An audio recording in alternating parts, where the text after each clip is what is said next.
this video we're going to start to create a small structure using ArchiCAD.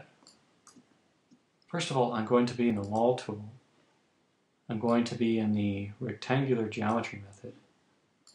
I'm going to change the height of the walls to be 8 feet, and I'm going to leave the thickness of the wall, or at least change the thickness of the wall, to be 9 inches. I'm then going to find a place on my screen here sort of centered in between our elevation markers here, and I'm going to draw out a rectangle. Its first dimension will be 25 feet, and I'll hit Tab. I'll go into the second dimension here, and I'll type in 15 feet, and hit Enter, or Return on Mac. That's going to give me a start with my walls here. And the next thing I'd like to do is place a slab underneath my structure. So I'll go into the Slab tool, be in the rectangular geometry method. Maybe I'll make the bottom of my slab -6 inches. And I'll just click on the outside corner down to this outside corner here. Checking things in 3D. This is pretty much what we should have. Let's go place a roof on this structure. I'm going to go into the Roof tool. I'm going to go into this rectangular geometry method of a roof here. And I'm going to set this top to be 0, and the bottom of the roof is going to be 8 feet, or the top of our walls, if you will. And let's make the thickness of this roof just 1 foot. Now, with this method of geometry, ArchiCAD expects there to be a pitch with our roof, and our roof is actually going to be flat.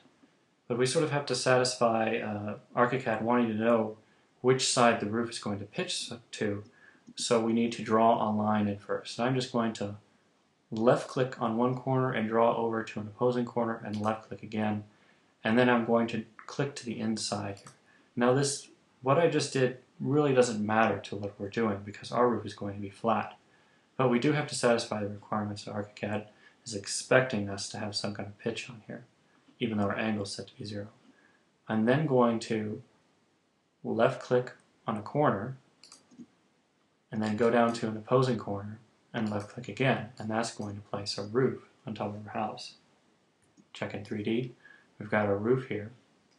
Now, we've got sort of a mismatch of materials. We can see we've got a wall color here, we've got a roof color here, on the side of the roof at least, and we've got a color on the side of our slab.